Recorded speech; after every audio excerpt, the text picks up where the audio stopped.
I want to be like you. I want to walk like you, talk like you. What's up, guys? Ghost Rider 822005 here, bringing us another action figure review. Today I'll be reviewing the Mattel Multiverse Kid Flash and Kyle Rayner from the Collect to Connect Lobo wave. These do have dust on them, so just ignore that. They've been on the pegs, I'm guessing, for a while in the comic shop. But here the figures are. You see all the stuff they come with. On the side, you see Kyle Rayner and Kid Flash. On the back, you see the entire wave, which I don't have anyone else. Don't want the Lobo because I have my Storm Collectibles one, but I might just sell the parts. On the side, you see the same art, but let's get to it and crack these guys open. Here's Kyle Rayner and Kid Flash out of the packaging. I think both these figures are really solid. Both have articulation issues. I have one problem with Kyle Rayner, and then a problem with both figures. I kind of just seem to vary with each Mattel figure that I get. But yeah, let's get into the accessories, detail, and then we'll get into all the other stuff and wrap up the review. Kid Flash comes with one grippy hand and one fisted hand, and then he comes with two running hands. Kyle Rayner comes with one just kind of Green Lantern energy effect, and then he comes with his own unique lantern. Going into Kid Flash's detail, I think it looks pretty nice. The head sculpt is pretty solid. The eyes seem to be looking in the same direction, so there's not a problem there. There's a little electricity symbol just shoved into the back of his head. Head looks pretty solid. These can be a bit flimsy, but I'm not scared of them breaking because they're soft plastic. Chest has some paint issues just right there and there, which is nothing major. Back, you see the 2018 arms, nothing bad. Nothing too awful except for the chest. He does have a split right there, which I don't care for, but can't do much about. But yeah, his detail overall, other than the chest symbol, is pretty solid. Kyle Rayner's detail is also pretty solid, but I don't know if it's a part of the design. But that doesn't look right to me. I could be wrong on focus. That little part right there, black right there, doesn't look right to me. I might very well be wrong. I went ahead and just threw away the packaging. Probably shouldn't have done that. I'll look later. But yeah, I don't know. It could be right, it could be wrong, so I'm not going to complain about it. The face sculpt's really nice. Okay, let's get the focus. There we go. Face sculpt's really nice. I like the blue hair. Okay, it's not focusing again. Okay, I like the blue hair. Blue wash in the hair, I think it looks really solid. Same on the back. No problems on the back, I don't think. Body looks pretty nice. I like the gloves. Those are pretty cool. Skin tone seems to match throughout the figure.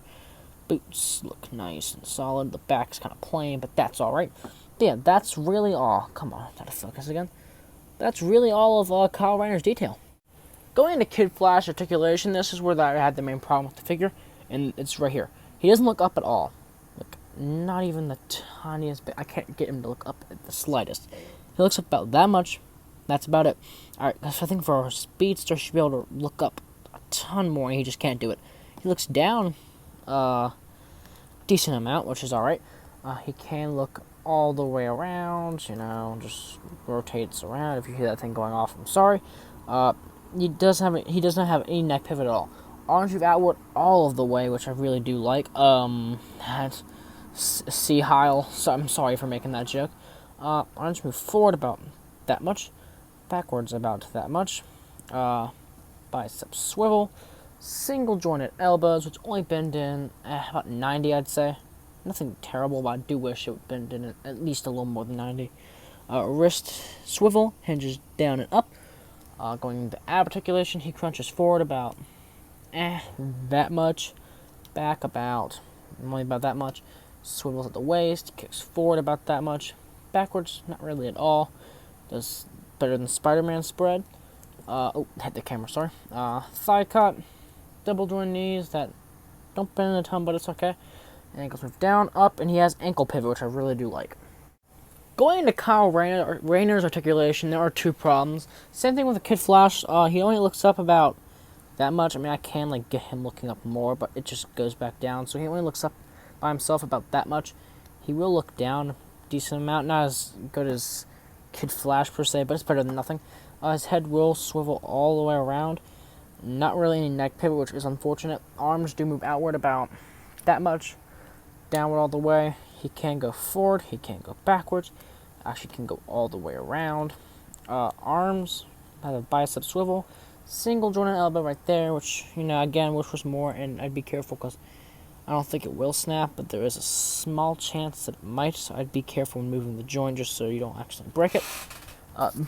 Sorry if I hear my floor creaking is because someone's above me. Swivel right there with the wrist, and just down and up. There is a paint problem right there, but I can get some green paint and fix that. Crunches about forward about that much, backwards not really any. He has a waist swivel. He can kick forward about that much, backwards not really that much. That's just him going outward. Really nice spread. I like that though. He has a thigh cut, double jointed knees that only bend in about that much, which again I don't care for. Ankles do move down, they move up, and instead of an ankle pivot, he just has a swivel, which I don't care for. Wish he had an ankle pivot, but yeah, he only has about that, which is very unfortunate. Going into size comparisons, here they are next to the DC Essentials Flash and the DC UC Green Lantern, and I do not have my DC Essentials Green Lantern anymore because he did break, which is unfortunate, and I just didn't keep him because I didn't want to have him if it's going to be broken. Don't have any more. The Flash is way too tall for the 6-inch line, but you probably could fudge it if you wanted to, but I don't like how small he is compared to Mezco Batman, which we'll get in the next part. But yeah, but other than that, he scales great with the 6-inch, but not really with 7-inch. Here they are at the figure from my last review. The Marvel Legends Crimson Dynamo Wave, Red Guardian, and Multiverse has always been a bit taller than Marvel Legends. Here they are with Mezco Batman. Here they are with DC Essentials Sinestro. Here they are with Katana. Here they are with Lobo. Here they are with Shazam and Batwoman. Here they are with DC Icons Nightwing. And finally, here they are with a Clone Trooper and a hat. And that's my review. Overall, I think both these figures are really solid. I think if you can get them for a decent price, which you can't really get Kyle Reiner for one because he's like $40, and Kid Flash is like $36, I'd say if you can find them for about $25 for either, I'd say you get them. I think they're really solid. Next up on the review list should be General Zod and Superman from the Man of Steel movie, and then we have Cyborg Superman, and then after that we'll just kind of figure it out as we go. But I hope you guys enjoyed this review. Hope it took you from your day, because I know things are crazy right now. Like, comment, and subscribe, and I'll catch you guys next time. Peace.